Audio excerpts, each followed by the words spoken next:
ये कहानी टीमगढ़ की है। साल 2025 की बात है। एक शांत शहर, लेकिन उस साल एक परिवार की जिंदगी में तूफान आ गया। यह किस्सा एक नाबालिग किशोरी से जुड़ा है। उसके और उसके परिवार की पहचान गोपनीय रखने के लिए सभी नाम बदले गए हैं ताकि किसी की निजता भंग ना हो। टीमगढ़ में सुमित शर्मा का परिवार निवास करता है। एक आम सी दिखने वाली, लेकिन अपने भीतर असामान्य सन्नाटों को समेटे हुई यह कहानी दरअसल उसी घर की दीवारों से निकलती है।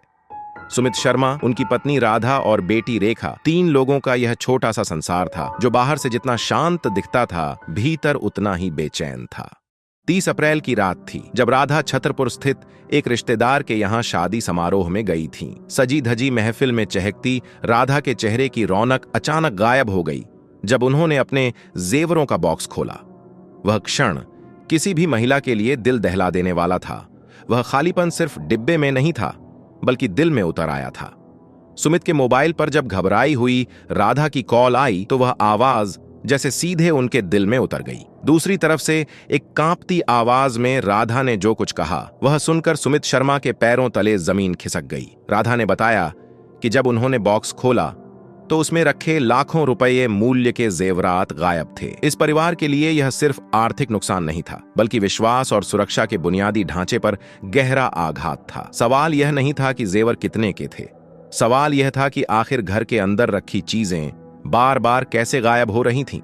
हकीकत यह थी कि पिछले कुछ समय से सुमित शर्मा को यह एहसास हो रहा था कि घर में रखी नकदी धीरे धीरे कम हो रही है। पहले उन्होंने इसे भ्रम समझा। आखिर इंसान हर छोटी भूल को शुरुआत में नजरअंदाज करना चाहता है, लेकिन जब यह सिलसिला बार बार दोहराया गया तो उन्हें एहसास हुआ कि मामला गंभीर है। न सिर्फ नकदी, बल्कि कुछ जरूरी जेवरात भी गायब हो चुके थे। स्वाभाविक था कि उनका शक सबसे पहले घर में काम करने वाले नौकरों पर गया। इसी शक में उन्होंने 2-3 नौकरों को नौकरी से हटा भी दिया। लेकिन आश्चर्य तब हुआ जब इसके बावजूद चोरी की घटनाएं बंद नहीं हुई। और अब जब राधा के जेवरात का डिब्बा भी खाली निकला तो सुमित शर्मा के लिए यह पूरी तरह से चौंकाने वाला क्षण था। जिन पर शक था वे तो घर से जा चुके थे, फिर यह सब कैसे हो रहा था? सुमित के मन में एक भारी सन्नाटा पसर गया। क्या कोई ऐसा था जो उनके बेहद करीबी होने के कारण किसी शक के घेरे में नहीं आया? कहानी अब एक ऐसे मोड़ पर थी जहां सवालों की संख्या जवाबों से कहीं ज्यादा थी। अब तक घर में बढ़ती सतर्कता और सावधानी के बावजूद अलमारी में रखे जेवरों का गायब हो जाना सुमित शर्मा के लिए किसी रहस्य से कम नहीं था। वह लगातार इसी उलझन में डूबे रहते कि आखिर वह कौन हो सकता है जो इतनी सफाई से चोरी कर रहा है और कोई निशान तक नहीं छोड़ता। एक दिन अचानक उनके मन में एक ख्याल कौंधा। अगर यह किसी बाहरी व्यक्ति की करतूत होती तो अलमारी का ताला जरूर टूटा होता या कोई तोड़फोड़ की निशानी दिखाई देती, लेकिन यहां तो ताले पर एक खरोंच तक नहीं थी। यह सोचकर सुमित की सोच की दिशा ही बदल गई। अब उन्हें यह शक गहराने लगा कि कहीं यह सब किसी ऐसे व्यक्ति का काम तो नहीं जिसे घर के अंदर आने जाने की पूरी छूट हो और अलमारी के ताले की जानकारी भी हो। सच कहें तो यह सोच उन्हें झकझोर गई थी। पहली बार उन्होंने अपने ही घर के अंदर किसी के शामिल होने की आशंका जताई थी। जब राधा और रेखा छतरपुर से शादी समारोह से लौटे तो सुमित ने अपनी आशंका राधा के सामने रखी। रेखा से प्यार से पूछो, शायद उसे कुछ पता हो, सुमित ने संयमित स्वर में कहा। राधा थोड़ी नाराज हो गई। तुम्हारा दिमाग तो ठीक है रेखा, ऐसा क्यों करेगी भला? सुमित बोले, मैं यह नहीं कह रहा कि उसने कुछ किया है, पर हो सकता है उसे कोई जानकारी हो। प्यार से पूछना चाहिए। राधा कुछ पल चुप रहीं, फिर मान गईं। उसी शाम उन्होंने एक शांत क्षण में अपनी 15 साल की बेटी रेखा को पास बिठाया और बेहद नरमी से उससे बात की। लेकिन जैसे ही रेखा ने मां के चेहरे पर गंभीरता देखी, उसका चेहरा पीला पड़ गया। वह बुरी तरह घबरा गई और चुपचाप बैठ गई। उसकी यह प्रतिक्रिया ही मां को बहुत कुछ कह गई। राधा ने रेखा को अपने सीने से लगा लिया और कहा, डर मत बेटा, जो हुआ साफ साफ बता दे, हम तेरे साथ हैं। मां की ममता भरी आवाज सुनकर रेखा का दिल भर आया।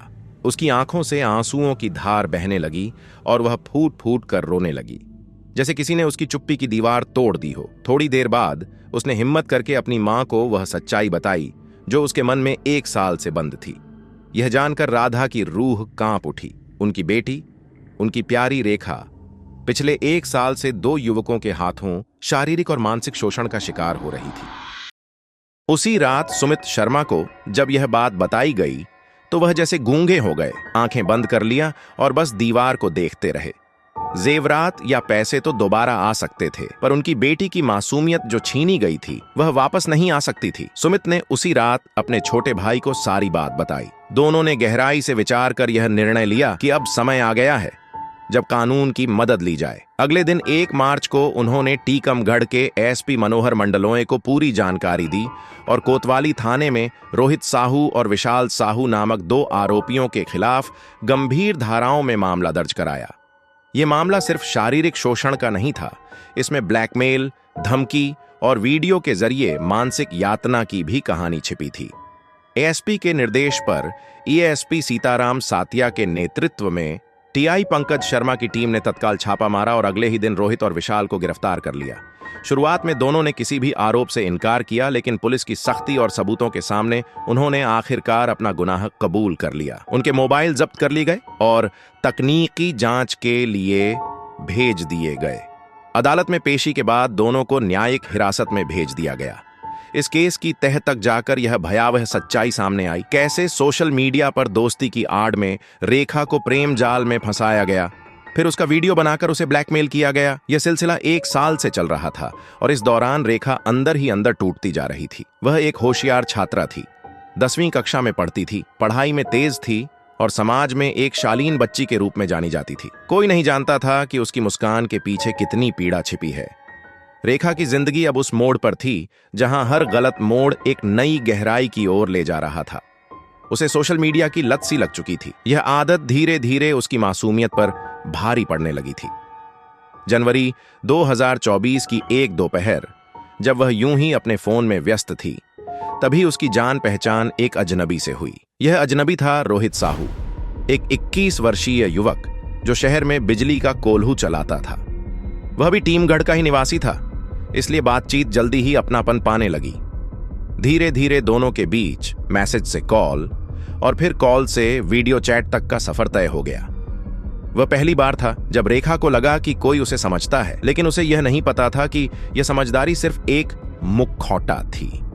फिर एक दिन रोहित ने दोस्ती का हवाला देते हुए रेखा को शहर के एक रेस्टोरेंट में मिलने बुलाया। रेखा ने संकोच के साथ लेकिन भरोसे के चलते मिलने की हामी भर दी। यह उसकी पहली और सबसे बड़ी भूल थी। उस मुलाकात ने उसके जीवन की दिशा ही बदल दी और वह खुद नहीं जानती थी कि वह एक दलदल की पहली सीढ़ी पर पांव रख चुकी है।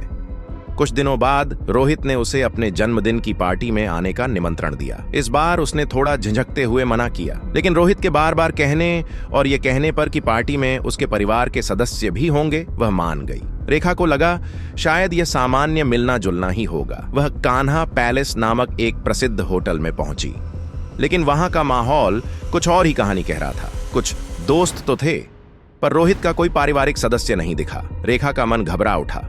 वह उठकर वापस जाने लगी, लेकिन रोहित ने उसे अपनी कसम देकर रोक लिया। भावनात्मक दबाव और रिश्ते की शर्मिंदगी के जाल में फंसी रेखा रुक गई, यह जाने बिना कि अब उसका जीवन एक भयावह मोड़ लेने वाला है। उसी समय विशाल साहू भी वहां पहुंचा, रोहित का घनिष्ठ मित्र जो अपने पिता के साथ किराने की दुकान चलाता था। दोनों ने बहुत नरमी और आत्मीयता से रेखा को समझाया कि वह सुरक्षित है और उसे कोई नुकसान नहीं होगा। इस भरोसे के सहारे वे उसे होटल के एक कमरे में ले गए, लेकिन वह कमरा एक जाल था। भरोसे की जाल में फंसी मासूमियत अब टूटने को थी। जैसे ही रेखा ने खतरे का आभास किया, वह खुद को छुड़ाकर बाहर निकलने की कोशिश करने लगी। वह रोहित से हाथ जोड़कर विनती करने लगी, मुझे जाने दो प्लीज। लेकिन रोहित पर उसका कोई असर नहीं हुआ। उसके चेहरे पर कठोरता थी और आंखों में हवस। फिर वही हुआ जो किसी भी बेटी, किसी भी बहन, किसी भी इंसान के साथ नहीं होना चाहिए। रोहित ने उसकी मासूमियत और विश्वास का बेरहमी से शोषण किया। विशाल वहीं कमरे में था। उसने पर्दे के पीछे छिपकर इस अमानवीय घटना का वीडियो बना लिया। उसकी भूमिका सिर्फ मूक दर्शक की नहीं थी, बल्कि वह इस अपराध का दूसरा चेहरा था। रेखा का भरोसा, आत्मसम्मान और मानसिक शांति उस एक रात में चकनाचूर हो गए। वह अंदर से पूरी तरह टूट चुकी थी। उसके लिए यह सिर्फ एक हादसा नहीं था, यह उसकी आत्मा पर पड़ा एक ऐसा घाव था जो अब उम्र भर के लिए रह गया था। इसके बाद रेखा ने रोहित से सारे संबंध तोड़ दिए। उसने बात करना बंद कर दिया, खुद को अलग थलग कर लिया। लेकिन इस दर्द का अंत अभी नहीं हुआ था। कुछ दिनों बाद रोहित और विशाल ने अपनी घिनौनी सोच का अगला अध्याय शुरू किया।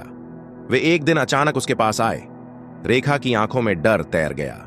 उन्होंने वह अश्लील वीडियो दिखाया जो विशाल ने पर्दे के पीछे से रिकॉर्ड किया था। अब उनका मकसद साफ था, डराकर धमकाकर उसे अपने वश में रखना। यह ब्लैकमेलिंग का सिलसिला शुरू हो चुका था। उन्होंने उसे ब्लैकमेल करना शुरू कर दिया था, बार बार, हर बार नए हथकंडे के साथ। वे चाहते थे कि रेखा चुपचाप मिले, उनके इशारों पर चले, उनकी धमकियों से डर कर झुकी रहे। रेखा का मन अब दो पाटों के बीच पिस रहा था, डर और शर्म। वह ना तो किसी से कुछ कह पाने की हिम्मत जुटा पा रही थी और ना ही इस मानसिक प्रताड़ना से बाहर निकलने की राह उसे दिखाई दे रही थी। एक बार फिर रोहित ने उसे मिलने के लिए मजबूर किया, इस बार होटल कृष्णा पैलेस में। रेखा का दिल धड़क रहा था, लेकिन डर और मजबूरी ने उसके कदमों को बांध रखा था। वह पहुंच गई उस जगह जहां फिर से उसकी आत्मा को जख्म मिलने वाले थे। यह दूसरी बार था जब रोहित ने उसकी मर्जी के खिलाफ उसके साथ दरिंदगी की, लेकिन अब की बार वह सिर्फ रोहित की हवस का शिकार नहीं थी, अब उसके आत्मसम्मान की नीलामी भी शुरू हो चुकी थी। रोहित ने वही पुरानी धमकी दोहराई, अगर कुछ कहा तो वीडियो वायरल कर दूंगा। लेकिन इस बार विशाल साहू भी खुले तौर पर इस साजिश का हिस्सा बन गया था। उसने अब शब्दों का मुखौटा हटाकर सीधे सीधे रेखा से कहा, अगर नहीं चाहती कि वीडियो किसी को दिखे तो हमें पैसे देने होंगे। यह धमकी अब सिर्फ मानसिक और शारीरिक शोषण तक सीमित नहीं रही। रेखा का आर्थिक दोहन भी शुरू हो चुका था। वह पूरी तरह जकड़ ली गई थी, तन मन और धन तीनों से। घर के भीतर से जेवरात चोरी होने लगे, नकदी गायब होने लगी। सच्चाई यही थी कि रेखा मजबूरी में, डर और अपराध बोध में आकर चोरी करके या ऑनलाइन ट्रांसफर के जरिए रोहित और विशाल को पैसे देने लगी थी। उसकी उम्र भले ही 15 साल की थी, लेकिन उसने जितना दर्द और डर झेला वह किसी उम्र की सीमा से परे था। जब बाद में पुलिस जांच हुई तो एक चौंकाने वाला खुलासा सामने आया। पिछले 1 साल में रेखा से आरोपियों ने करीब 1 लाख नगद और कई कीमती जेवरात ब्लैकमेलिंग के जरिए वसूल लिए थे। टीआई कोतवाली पंकज शर्मा का कहना था कि यह सिर्फ एक केस नहीं है, यह एक गिरोह की पहली परत हो सकती है। जांच में यह भी पता लगाने की कोशिश की जा रही है कि क्या रोहित और विशाल ने शहर की अन्य लड़कियों को भी इसी जाल में फंसाया है। एसपी टीमगढ़ और एएसपी सीताराम साथिया की देखरेख में अब एक विशेष टीम पूरे नेटवर्क की तह तक जाने में जुटी हुई है। ये कहानी सिर्फ रेखा की नहीं है, ये उन तमाम बेटियों की है जो सोशल मीडिया के पीछे छुपे नकाबपोश दरिंदों के शिकार बन रही हैं। रेखा की कहानी यहां खत्म नहीं होती, बल्कि यहीं से उसकी नई शुरुआत होती है। जब एक किशोरी अपनी टूटी आवाज में न्याय की गुहार लगाती है तो वह सिर्फ अपने लिए नहीं, बल्कि लाखों बेटियों के लिए आवाज बन जाती है। पुलिस की कार्रवाई, समाज की जागरूकता और परिवार का साथ, इन सब ने रेखा को वह हिम्मत दी जिसकी उसे सबसे ज्यादा जरूरत थी।